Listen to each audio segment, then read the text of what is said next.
Today's episode is brought to you by copyandsend.com. You know, Gary Keller once told me that an agent's database is the most valuable spoke in their business, but most agents are doing nothing with their databases. And when I ask agents if they're mining their database with just email marketing, they 99% of the time say no. When I ask why, they almost always say, I'm not a writer, or I don't know what to say. So look, we knew we had to solve this problem. 8 months ago, we put our copywriters on this issue, and now they've produced a library of over 300 email templates. We've made this super easy. You find a piece of content or topic you like, copy it, and send it to your database. For only $12 a month, your copywriting problems are over. You'll never have an excuse not to mine your database. And regardless of the size of your list, your database, I guarantee over the course of the year, there are deals in there. Don't lose another deal because you weren't emailing your list. This is a very small investment that will yield tremendous results. Look, even if you only got one deal this year, that's a 600% return on investment. To make this, I want to make this a no-brainer for everybody out there. Sign up for Copy and Send. Try it out for 30 days. And if you are not 100% thrilled, we will refund you every penny. No questions asked. You can't afford not to do this. And if you are in the early stages of growing your list, go to the site copyandsend.com. We have an article showing you 25 ways to quickly and easily start building your list today. Copy and Send. Start mining your list today. Hey guys, you know, I'm often asked, what is the one thing that I can do today or this week to build my business? My answer is almost always the same. Find more leverage. And for some people, that's radio. But for others, it's hiring an admin, a transaction coordinator, or an ISA. I personally have an ISA, and every week I get at least 5 new appointments. That's 5 more times I get up to bat to close a deal. If hiring top talent is the solution for you, then let my friends over at WiseHire attract and qualify the people you need. WiseHire specializes in helping real estate agents like you hire the very best talent. Sign up today at wisehire.com/super. That's WIZE hire.com/super.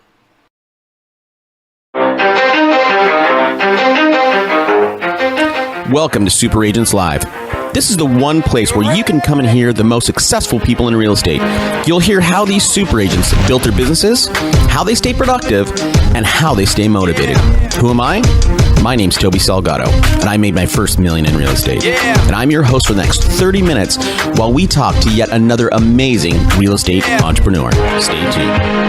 Let's go! Yeah!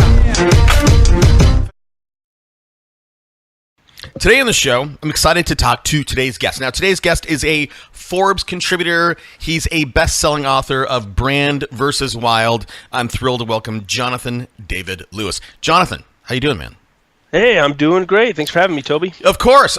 So listen, I want to get into what you're doing out there in the world of marketing and advertising. But before we get there, I want to know a little bit about who you are. You know, who is the man? Who's Johnathan? Who's the man behind the brand? My career has really been made and molded through the Great Recession. I mean, like we all do, I have those kind of horrific memories of about 2 weeks in 2008 where we were getting phone calls every day where budgets were being cut in half or totally evaporating. So that kind of marked my career and my perspective on the world. And after that, mixed with all the change in marketing from a technological standpoint, it's our industry has been in the wilderness for quite a while now. But I'm married. I have 3 beautiful kids. I originally grew up on an Indian reservation up in Washington State, and I love what I do. That's super interesting. Your whole life, like from 0 to 18, you lived on an Indian reservation? I moved to New Mexico in high school, sophomore year, okay. And that was quite the culture shock, as you can imagine. I didn't realize, the Indian reservation I grew up in had about 1,500 people, and at that point in my life, I didn't realize how different cultures could be, and so I moved to Albuquerque, New Mexico, and wow, I went to a high school with more people than my entire hometown. and just the humor was so different, and the food and the perspectives on the world, and it was just, it's fascinating. I kind of grew up also being one of the very few white people on the reservation there, and so I had a kind of a different perspective on things just because of that as well. So that was really formative in my life and how I see things, and really in terms of my own ability to be resilient as a person. My whole life has been filled with change and differences, and I think that's why I can speak so passionately on the topic, because it's in me. It's who I am. Well, hold on, because again, this is really fascinating to me. So you grew up on a reservation with 1,500 people. So does that mean? And so here's what I heard you say. You grew up on this reservation. Then when you're in high school, then you moved to New Mexico. So are you saying from like 0 to like 15 or 16, like you grew up in you didn't have a movie theater, did you? No. So the closest town with a Walmart or movie theater was about 2 hours away. Whoa. And so I spent, can't tell you how many times I drove along the coast, Washington State coast, getting excited to go to town. It was Port Angeles, was 2 hours away, and that was like the big thing we all went to do, and we all looked forward to. So we had a small grocery store, a post office, and a gas station. While I was growing up there were, most of the roads were not paved. Most of the roads didn't have street signs, but it has grown up quite a bit. It's a beautiful, beautiful place filled with really good people. But yeah, it was a very different experience, very rural, depending on where you've been in the world. I mean, this place up on the northwest coast, it is just raw beauty in a way that you don't get in a lot of places in the country or in the world. Of course. Just because of the ocean and everything. So it was... it is very interesting. But I'm getting sort of like this Footloose vibe, right? Like, so I mean, I'm sure you're old enough to watch the movie Footloose. Yeah. But I mean, like, was it a little bit like that, where the social mores and norms are in a group of 1,500 people? It has to be a little bit stifling, or it was completely free. Which one of those was it? Yeah, so I don't know if I can put it in either of those categories, because it was an Indian reservation. I mean, most of the cultural norms you and I take for granted were either different or just not present. I mean, it was a totally different culture. Mm-hmm. So they see the world from a very different perspective. They're much more connected to nature, to their history and their ancestry, and it was. Yeah, I would say in terms of cultural norms, when I moved out to the white world, if you want to call it that, mm-hmm. It took me a good couple of years to even relearn sort of how the different value sets, how we emphasize, we emphasize ambition, and we emphasize material wealth, and we emphasize things that we don't even recognize in the white world. In the white world. Yeah. Okay. Where there, I mean, it's all about family and mm-hmm. heritage and culture, and the elders in the community are revered, where many times in our culture outside the reservation, the elderly are sort of hidden away, and we don't want to have much to do with them, mm-hmm. if you look at how things are done. So there's a lot of cultural differences and value differences that, if you go to a reservation today and you're not familiar with the culture, you're probably making all kinds of judgments and seeing things through a lens that you don't even understand why they're making the decisions they're making. It's because they value different things than you do.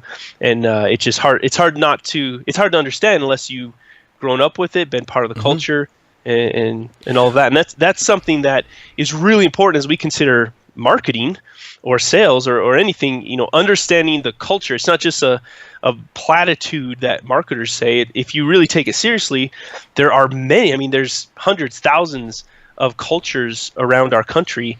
And that's even something you could consider with the recent presidential election, that a whole culture of people were misunderstood and ignored in many ways. They weren't heard. They didn't have a voice. But hold on, yeah. I don't want to get off on that tangent because you bring up I think talking about how you grew up and talking about and moving this from the white person, as you said, viewpoint, and the Indian or Native American, however you want to say it. I don't want to say anything wrong here, but it's like this. I don't know if you've been to Europe, but if you go to Europe, it's all about hanging. Go to France, it's all about hanging out on the sidewalk, drinking coffee, eating a baguette, and viewing 300, 500-year-old structures. You come back to America, and it's super capitalism. And I had a hard time going from college, spending time in Europe, and then coming back here. So for you, I have to believe, growing up in an environment, a society, a culture that it is, I think I can say, much more socialistic than Manhattan or Los Angeles. I'm on the West Coast. I'm in Southern California. How did you go from? First, is that a fair assessment to say you guys were more socialistic or communistic in a lot of ways, and not in a bad way? Yeah, I would say that the people on the reservation, and they can speak for themselves, but for what I observed was they were community-minded in a way that, the Western world is very individual-focused, and it's me. And so being community-minded might have ramifications in other, economics and marketing, et cetera. But certainly community-minded. And when something happened to the community, everybody suffered. And when something good happened to the community, everybody, celebrated that. So there's a community mindset, a communal mindset that certainly is not shared in many places throughout America. Most places, because with capitalism, right? There's winners and losers. You know what I mean? I'm going to take what you have, right? And again, I'm oversimplifying it. So let's get to now how in your mind, man, with these, you grew up with one mindset of being community minded. If you win, I win. If you lose, I lose. Now you get into the real world, right? Or the bigger world, the white world, however you want to say it. And it's a whole different set of rules to play with. And not only did you you were able, one, to navigate that, but two, now you were a guy who with advertising, right? With what we want to do, and I'll speak for myself, I'll speak for what we do. My job with advertising and or marketing is I want to shape your viewpoint. I want to manipulate your emotions, right? And again, car commercials do this. Laundry commercials do this. So how did you mentally make the shift? And then let's talk about the mechanics of what you actually do and what you believe today. Yeah, so you're bringing up a lot of pretty fundamental concepts here. I would say, first and foremost, I don't have any cognitive dissonance between being a marketing professional and helping companies understand themselves and be relevant to their customers in a way that creates real value, real wealth. There's absolutely no dissonance between that and being community-minded. In fact, I think if you have a proper understanding of capitalism and understanding of what we do to help companies, then actually perhaps the negative side of what some people see of capitalism is a warped version of it, not really truly what it should be doing. So what I focus on, and the reason I have no cognitive dissonance between the two, is simply when we conducted our research over the last 10 years, two national studies, we identified 7 factors that affect growth. 3 are external. They're interesting, but really the focus here is 4 of the 7 statistically significant factors that affect growth in companies are internal. They're inside. And really what I talk about in my book is that these are relationship based, and that's why many organizations or business leaders sort of avoid them or misunderstand them, because they're a little bit fuzzy and they're hard to put on Excel spreadsheets. Another way of saying that, going to our conversation, I say maybe they're relationship based and they have to do with team morale, et cetera. They're also community based. And so when you think about resilience in the midst of constant change in this marketplace that we live in today, it's not the externalities. It's not, how much junk you have in your garage or, how much money you have in the bank account. It's really how healthy is your community? How healthy is your team, if you want to think of your organization as a community? So to me, the link between being community-minded and, we rise together, we fall together, is vital, instrumental in understanding the difference between organizations like Lego and Marvel, who can rally and come out of a bankruptcy and become these massively successful companies, and other companies like Kodak, Blockbuster, who they kind of eat each other alive from within because they get selfish. They're not community minded, and I think that's a key difference. So really, in my mind, having a successful company in this capitalistic system means that you're unselfish, that you serve your clients, that you're there to help create value for other people. If everybody has that mindset, it works really well. Okay, I 100% agree. But I think that, and maybe I'm coming at this, and again, I don't do any research on any, especially when people reach out to us, I don't do any research other than I'll Google your name. So that's different from, your book is titled Branding versus Wild. Okay, now, first of all, like something versus something else, like, right? Like two things are in conflict. Now, your book title implies conflict, and again, I don't want to get too far in this, but your title implies conflict, but yet what you just told to me right now, and I agree with everything you just said, was talking about being harmonious, right? Moving with, like I whatever. So how do you said there's no cognitive dissonance, however, your title implies conflict. Yeah, so this is one of those keys to understanding how to have a healthy team and a healthy internal community in your company. It's that it's not about avoiding conflict.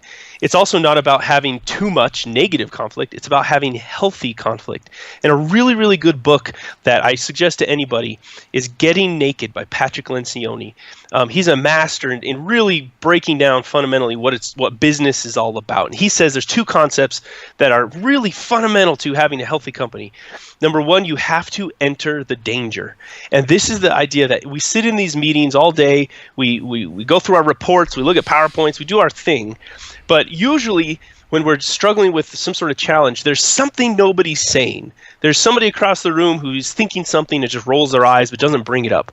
Well, we have to enter the danger. We have to be willing to get uncomfortable in a healthy way to deal with that problem. But there's another concept that's vital.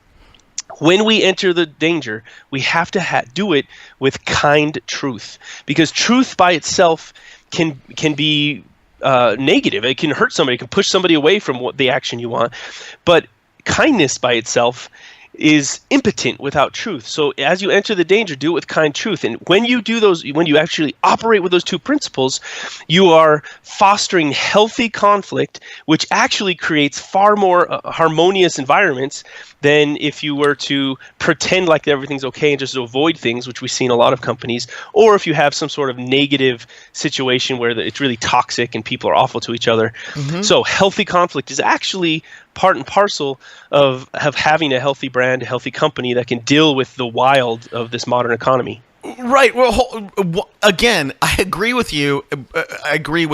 But I just want to point this out. Like, here's what I'm hearing, Johnathan. Right. So, number one, let's go back a few minutes ago. And again, I'm just trying to suss this out. So don't think I'm attacking you. Not at all. I love this. All right. So there's 7 fundamentals or something like that, and 4 of them, or the majority of them, are internal. And I think what you're trying to hear, or what I'm hearing, or what you're saying to me, when it comes to corporate identity and making sure the corporate embodiment or the corporate organism in itself doesn't feed on each other but thrives together as one. But still, once I have that corporate identity and my organism is in full sync with one another, and we're not fighting for nutrients or real estate or whatever in the organism itself, we still have to go out and we have to win. We have to win out in the world, which there is conflict. And I'm not sure, and I'm curious to know from your viewpoint, Johnathan, is there any such thing as being harmonious when it comes to, my organism going out and taking the nutrients that this other corporate identity or organism is feeding on? So you're speaking of competition, yeah, sort of that conflict. That's certainly. Right. Yeah. Yeah. I mean, yeah. So thinking at a higher level, if you look at capitalism with a capital C, right, and you look at any system, socialism, capitalism, communism, most of them are created with really good intentions, and then you throw something in the mix that always messes things up. no matter how good the plan is, and that is human beings. Human beings mess things up because human beings are imperfect. Human nature tends to be selfish. So if you think of capitalism, I mean, really, what's so brilliant about it when conducted well? I mean, there are problems if you enter in greed, or if there's it can get out of control, just like any system can get out of control. But really, what it's meant to be, just like the founding of our country, if you think of the healthy tension in the balance of power that's in our country, it's a recognition that people generally are selfish, but when we act, when there is healthy conflict in our selfishness, more people tend to get through with some sort of benefit than others. So in a competitive environment, who is the one that wins in a highly competitive environment? The consumer. The person who is purchasing whatever goods and service you're providing. If I'm being very competitive with my competitor, usually we're lowering prices, we're trying to provide more value, and then the consumer wins. So in that case, it's not so much that I'm trying to destroy my competition as I'm trying to serve my customer better than they are.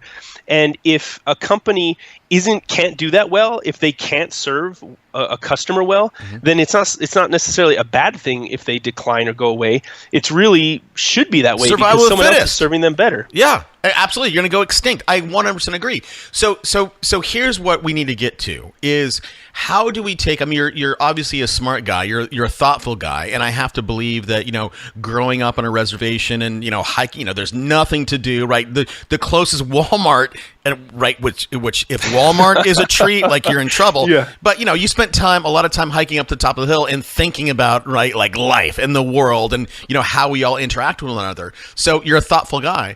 But how do we take your viewpoint, especially in your book, Branding versus Wild, and how do we use that to grow our business? So let me give you a real world example. So I think I told you prior in our pre-chat, right? We run an ad agency. We put people on radio and television. We have one real competitor, one. There's a few others that play in the world, but there's really only two of us that do what we do and serve who we serve. We try to serve them, our clients, as you said, with a higher level of value. We do not compete on price. But how do we take your viewpoint? How do I take your viewpoint and win in this super competitive world of taking 1% of the top people and putting them on a radio and television? Definitely. Well, you're in an environment that is, if you're succeeding in that environment, which clearly you are, then hats off to you because you are in one of the most difficult, tense, hyper-competitive environments that exists in the marketplace today.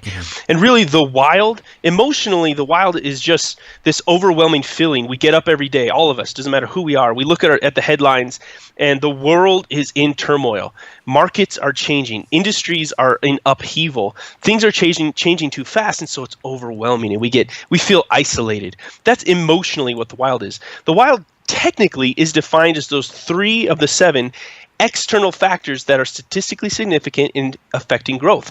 The economy, disruption, it could be Uber or it could be a regulation from Washington, or aggressive competition. These are the external things we define as the wild that push us as companies into the wilderness. Once we're in the wilderness, this is what's so fascinating about this, our business research is highly, highly correlated with the latest in survival psychology. That's why the book is so much fun, because we're not just making up a fun analogy.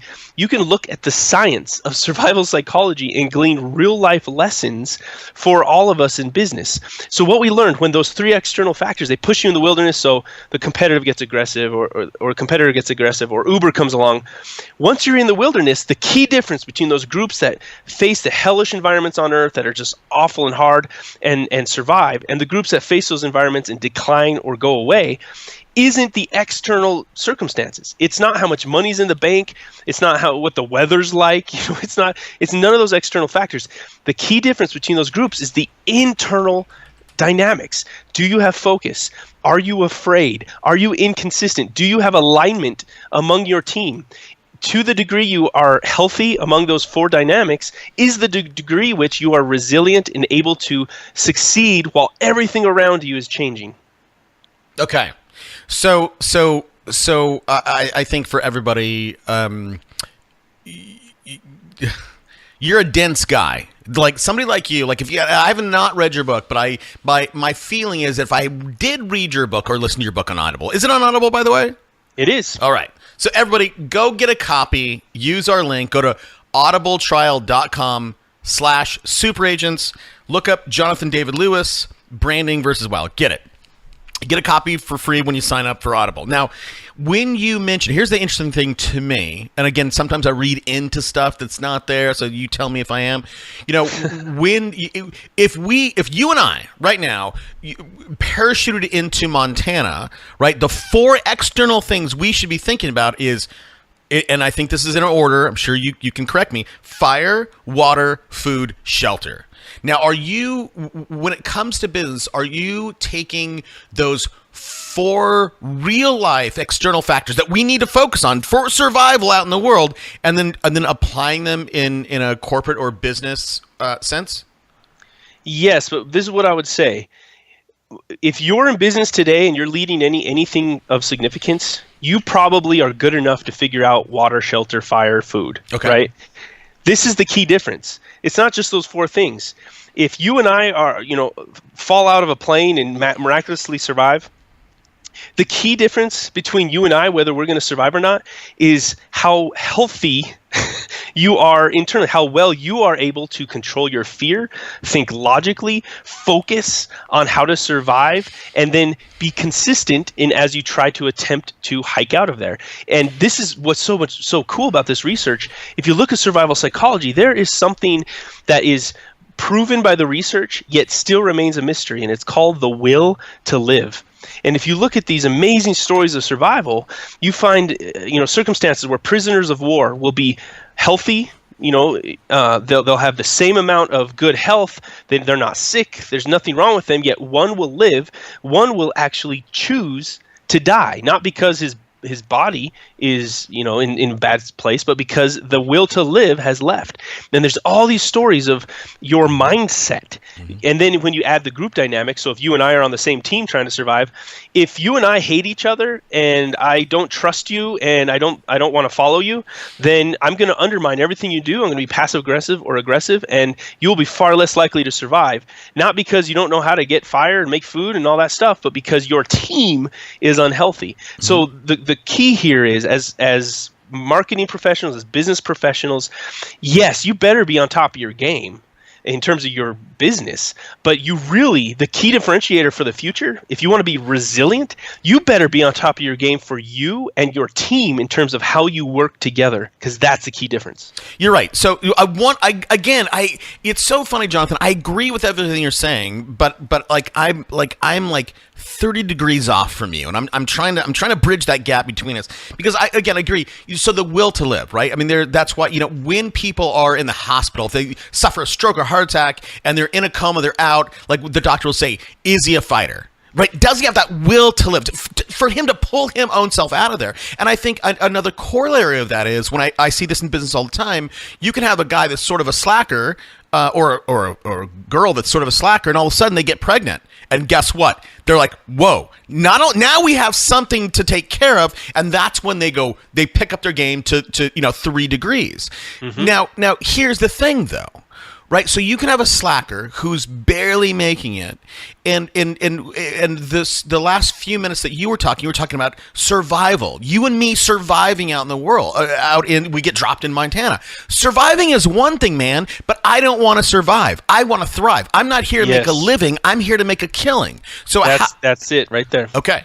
What is it? Yes. Okay. So you're raising a really good point here. So there is a period of survival mode. So if you look at Lego, they almost went out of business in early 2000s. You look at Marvel, they were going through bankruptcy. Today, both of those companies are multi-billion-dollar companies.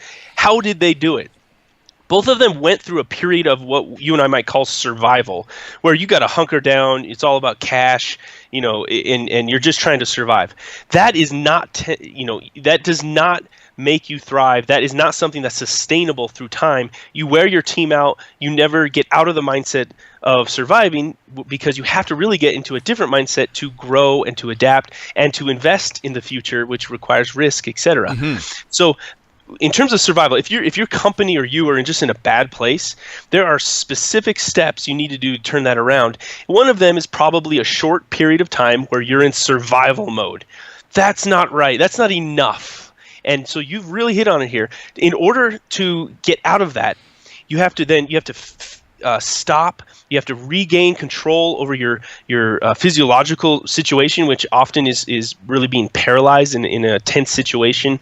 You have to then refocus by orienting on the marketplace. But then, if you look at the second half of my book, it's then how do I adapt and how do I continue to operate so that I don't just incrementally grow, I exponentially grow, and that requires a very different mindset because one of the big myths many of business leaders are believing today is that what made us successful over the last 20, 30, 40 years will continue to make us successful. When things have fundamentally changed in the marketplace, the economy has fundamentally changed. So we used to believe that size, scale, longevity, I'm growing, I'm enormous, I have all these people, and I've been in business for 20 years, so that means I'm going to be successful, I have better partnerships, I have more industry knowledge. When in fact today, that can actually be your greatest vulnerability because either two things. Either you are arrogant, which means you're blind, or you believe what made you successful will make you continue when you're probably being disrupted as we speak. So this requires new principles for success. Things like flexibility now being more important than efficiency in business. And if you're an MBA, sitting as a marketing manager or a VP or something, then that's a pretty foreign concept because our entire careers have been all about being more efficient, when really that's just incremental change, incremental potential growth. It's really defensive stature. If you want to be resilient and want to disrupt, you have to be offensive, which requires flexibility. Okay. Buddy, you're fun to talk to, right? So I agree, right? You have to be nimble, you have to be flexible, but I think for me it goes back to what you said, mindset, right? So let's go back to your illustration, your story. You and I get parachuted out to the wilderness, and even if you and I are a good team, at some point we're going to get nutrition deficient, and at some point we need to kill something bigger than us, right? We can't live off squirrels, right? We need to kill an alligator, a moose, I don't know, right? And that takes what you said earlier, it takes risk. So how do when we are in a nutrient deficient state of being, risk everything to kill that bigger thing to then thrive, right? And again, I understand. I'm gonna let you tie that into being nimble.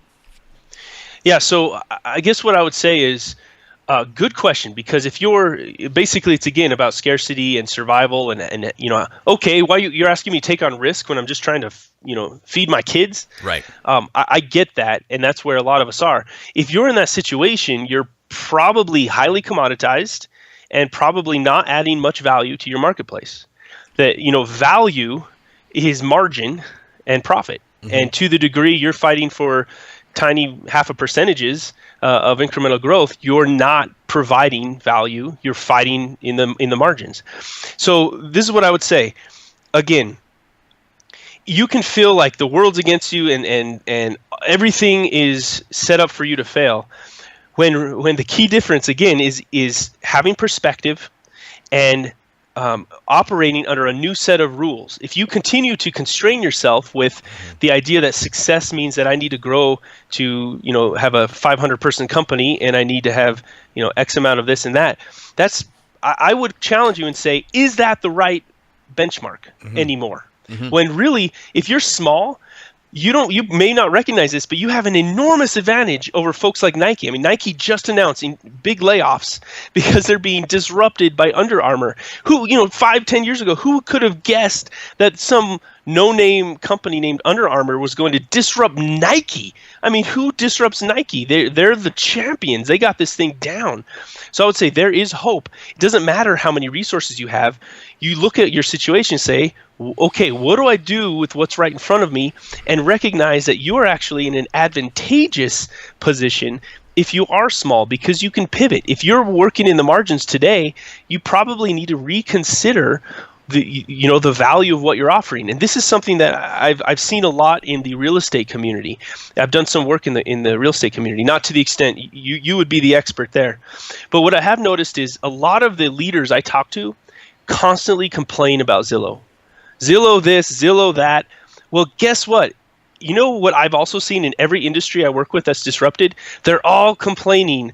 I mean, yesterday I was talking to someone who's really good friends with a taxi company owner, a big taxi company owner. All they do is complain about Uber. If all you're doing is complaining about X, Y, or Z, that's probably a sign that you're commoditized. You don't understand really what's happening to you and your fundamental business offering, and you need to reconsider how to be flexible rather than more and more efficient. That's not going to get you out of the position you're in today.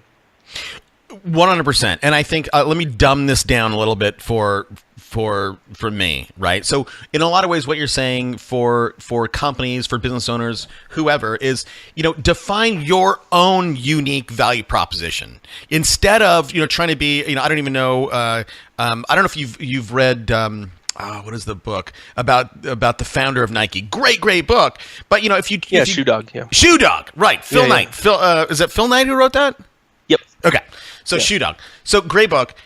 So define. We should all of us define our own unique value proposition, and as you said earlier, Johnathan, right, create a new set of rules for us, for our place in the world, whether that's in Minnesota, San Diego, or Orlando. And play by our own rules, because I think guys, the people who have played by their own rules, Phil Knight, Jeff Bezos, Sergey, the Google guy, right? Those are the people who create. Not everybody knows who Sergey is, but those are the people who are forging new paths, right? Taking the hacking out the path in the wilderness that didn't exist. So look, man. Again, you're a bright guy, Johnathan. How, other than you pondering on top of the plateau on the res, how did you get the insights that you are sharing with us today? It actually started from our own time in the wilderness as a company. So a little over 10 years ago, my company made the Inc. 500 fastest growing companies list. And we thought, all right, world, here we come. Nothing can stop us now. We thought we were on top of the world. We're growing fast. We're getting clients. We're doing everything as you imagine it should be. And as soon as we made that list, our growth stalled. We stopped growing. And over the next 2 to 3 years, we had about 98% turnover, which is just killer for a professional services firm. I mean, it's just death. So we didn't know what to do. We were lost in our own wilderness. We didn't have courage. We were losing our confidence. We didn't have any focus. So we didn't know what else to do. But one thing we did notice is we had this advantage that we had made the list of Inc. 500 winners, which gave us access to connect with the last 20 years of winners. So we had this huge group of high growth companies that we can go talk to. So we did. We conducted our first national study saying to these high growth companies saying, why are some growing after they face adversity, and why do some hit adversity and go backwards or just stall and kind of slip into this malaise? That's when we first discovered those 7 factors. We then repeated that study on a national level outside of just Inc. 500 winners, just to make sure that it's true, and our results were confirmed. So this was what was so much fun. We have all that research. It's super fun, technical. But then we discovered, and this is something that's more organic and kind of part of our company and where we are in Albuquerque, New Mexico, which is sort of a wilderness of its own. Sure. The rawness of Albuquerque, New Mexico, is I was reading this really cool edition of Outdoor Magazine. It was all about survival psychology. I was like, oh, that's interesting. That's kind of similar to what I was connecting all these dots. I thought I was just going to write another Forbes article. Well, come to find out that survival psychology is enormously correlated with our own proprietary research. So then I went on this journey of doing the research, pitching some publishers, and they saw the potential as well. And that's what led to, all right, this is a new area of study for marketing. Let's go all in and really explore this. That's what's led to Brand versus Wild itself. Okay, there was a lot there, but I'll start sort of at the end of where where you ended up, and I can tell you that I do believe, as you believe, Johnathan, that survival psychology is very, very correlated to business survival, because I've had some some very successful companies that took a lot out of me, and when they were over, I swear to God, I swear to you, I went through about a 24-month period where I had PTSD. And it wasn't from war, man. It was from the war of business. Mm-hmm. Yeah, so, this is a good point, Toby. We all kind of, it's easy to sort of put down or diminish the impact of business, and we all have that saying, it's not personal, but really, if you think about, we talked about culture, Americans, you and I put a lot of our self-worth into our career, into our business, into whatever we're doing for work. And when that goes wrong, and it always does, because we're human and we're with other imperfect humans, when things go wrong, they say something like 70% of family doctor visits are thought to be caused by job-related stress. 70%. Then it leads to all kinds of health issues. When you go through something traumatic like a recession, the suicide rate goes up. When you lose your job, all of the statistics, mortality rates go up. All of this stuff.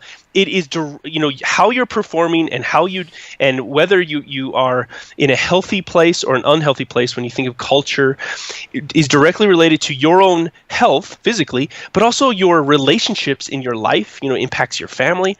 So this isn't just business, it is absolutely personal. And that's why I believe that we should take it very serious and not just sort of diminish these internal dynamics that are directly related to growth in your company, but embrace them, understand the impact that things like having alignment on your team or having real focus in your business, those things not only make you more successful, they make your team have a happier life. I don't know what's more important than that. I agree. So again, I totally agree with it, but I'm just a little bit a tick off from. So here, let me ask you this. Because we have to start wrapping up, and you're a fascinating guy to talk to. But look, so if I go back in the story that you just told me, right? You got to a point, you make Inc. 500, and then things start to implode on you, right? You have a 98% turnover rate, which is brutal. And I think if I relate this 98% turnover rate, so people are leaving, I'm sure clients are also leaving, right? I can correlate that with you and me, again, being out in the wilderness. We are nutrient deficient. And nutrient deficient in the wilderness is very analogous to being cash poor, right? Or cash deficient or client deficient in the business world. If we find ourselves in that situation, nutrient cash deficient, like what is the thing? What is the one thing, like the silver bullet? I know there's not such a thing, but what can we do to turn that around? Or I can ask you very specifically, what did you do? Definitely. Well, what I did is what everyone needs to do, and it's not just specific to my company and my situation. Essentially, once we started to drift and went backwards, when we conducted this research, that was the first hint, the first glimmer of hope, because we were beginning to find a niche. We were beginning to find our focus. And when you find your focus, now, I don't, you talk about commoditized. Look at the real estate industry. That doesn't mean everybody in there is commoditized. That means most people are, because they probably don't understand what focus means. Once we found our focus, which is turning around stalled, stuck, and stale brands, then we had this mountain of research. We wrote 3 books. The third is my book, Brand vs. Wild. We have this niche that nobody else in the world can fill. We are the only ones, and so when you think about survival, this is the first thing you do. You're afraid. You just crash landed. You're in Montana with Toby and Johnathan, and things are bad. Your body is just in survival mode, right? First thing you do, and any survivalist will tell you this: stop, think, observe, plan. Stop, and this is why it's so hard. It seems simple. The last thing you want to do is stop, and I think this is especially important for real estate agents, because that industry is so action oriented, which it needs to be, right? That makes sense. So it's really hard for real estate agents to stop. But this is why it's so important. You sit down. It's your first moment of courage in the midst of fear. And fear literally overtakes your body in a physiological sense. You stop. And that then allows you to orient. You begin to observe the marketplace. And this is where perspective is so important. If you're one of those people sitting here just complaining about Zillow, you don't have perspective. You don't understand the marketplace. Zillow understands something you don't, and perhaps you just resent it because your piece of the pie is shrinking. You need to step out of yourself and really understand the marketplace. Then the third step is, this is the vital one. You have to then regain your focus. And focus is simply 3 questions. What are you really, really good at, fundamentally good at? What is your target fundamentally need? What do they absolutely need today? And where do those 2 things overlap? And that's where you'll find your relevance in the marketplace today. And that's what we did. And that's why we've been so successful coming out of the recession, coming out of our own malaise to where we are today. Okay, perfect. And again, so you talked about niche, you talked about focus, right? And I was saying earlier, find your unique value proposition. I think we can a little bit say that those are similar things. And look, Johnathan, I don't know if you've heard this one, pal, but focus, right? Focus, focus. Here, FOCUS. Focus on one course until success. Boom, right there, baby. Find your niche. Okay, so look, we got to wrap up. A couple things really quickly. Again, smart guy. What's something? I'll ask you 2 crazy questions. You can pick the one you like the best, right? So here's question number 1. What's one thing you know now you wish you would have known when you started? Or what's something we should have talked about but we didn't? Success does not fulfill you. And I think for ambitious people, we're constantly chasing that next success, thinking that it will fulfill us, and then we get there. And, I started as an unpaid intern at this company, and now I'm in ownership. And every step of the way, as I've written books, as I started a column on Forbes, as I've begun to be an owner, every step of the way, it was, significant and awesome, but it didn't fulfill me. And if you're an ambitious person, the question is, what's next? What's next? And again, that's why the externalities are not the answer. In business, in life, in survival, the externalities are not the answer. It's what's inside. If you can be fulfilled inside, be resilient inside, then you can accomplish anything. You can get through anything. That's what it's all about. Okay. I somewhat agree with you. I think success can fill you up a little bit. I think for me, I think money doesn't equal fulfillment. Success and moving up the ladder and prestige, right? I think the one thing we want as human beings, as animals, right? We want power. And I think power can somewhat fulfill you or get you filled up more. I think the thing that power versus money, power is more, and maybe I'm just talking about me, power is more fulfilling than money is. At some point, there's just another zero in my bank account, and I don't care. But that's just go ahead. I think you and I need to go get a beer, and we can argue about socialism and argue about fulfillment. That's what we need to do. Dude, if we were closer, I'm in San Diego. If we were closer, I for sure would. Okay, hey man. So here's really quickly, we always ask for a book recommendation. We talked about Shoe Dog. We talked about you talked about one earlier. Getting Naked. Yeah. Getting Naked by Linzioni. Yeah. So here's the setup. And again, I know this is not. I know you're a marketing guy, but here's the setup I always give. I'm an aspiring agent. I have $25. What book should I go buy right now? Yours is not on the list. You can't include that. I mean, if you only got $25, go buy Getting Naked because it will fundamentally change how you view serving your clients and understand why servanthood and serving is at the core of value. And it's not about what you can get, it's what you can give. And if you have that focus, you'll get a lot more. Love it. So everybody go get Getting Naked, Patrick Linzioni, just audibletrial.com/superagentslive. And I think what you just said, Johnathan, is important because the guy's on my bookshelf, but who's the guy that said if you can help everybody else get what they want, you'll get what you want? Mm-hmm. Who is that guy? Carnegie? Yeah, Dale Carnegie? He's that famous self-help guy. He's really good. Didn't he pass away? I don't know, but at least we know the quote. All right. Yeah. So. Do you have, Johnathan, especially with your background, do you have a daily routine or daily habit you feel has contributed to your success? First, I think it's consistency. And, I'm not the guy that's going to be here at midnight. But I'm going to go home and be with my kids because that's what I value in my life. But I am going to show up every day. I probably don't take enough vacation because I am very, very consistent. I am here, and when I'm here, I'm here. and I go through the same routine. So I don't think it's so much specifically what I do, because I'm probably fairly generic. I work out and I prep for the day and all those things, but I do it very consistently. And when I am most consistent, I am most successful. I'm ready for whatever comes that day. I'm in a good physical and mental space. So consistency for me, I think, is really important. And I've noticed in my own life when I'm not consistent, things tend to kind of start falling apart in different areas of my life. 100%. And I would say you're consistent. For me, what you just said, consistency is hustle. It's getting up and doing it. Just getting up and doing it, right? Just doing the reps. And the guy who does 10 reps every day is going to get farther ahead than the kid who does 50, on Wednesday, every other Wednesday. All right, man. Hey, listen, look, fascinating conversation. Where can people find out more about you? You can find out more about me and the book Brand vs. Wild and all my social platforms on JonathanDavidLewis.com. Awesome. All right, man. Hey, thanks for coming on. Let's stay in touch. Thanks so much, Toby. See you, pal. Bye. Let's go. Yeah.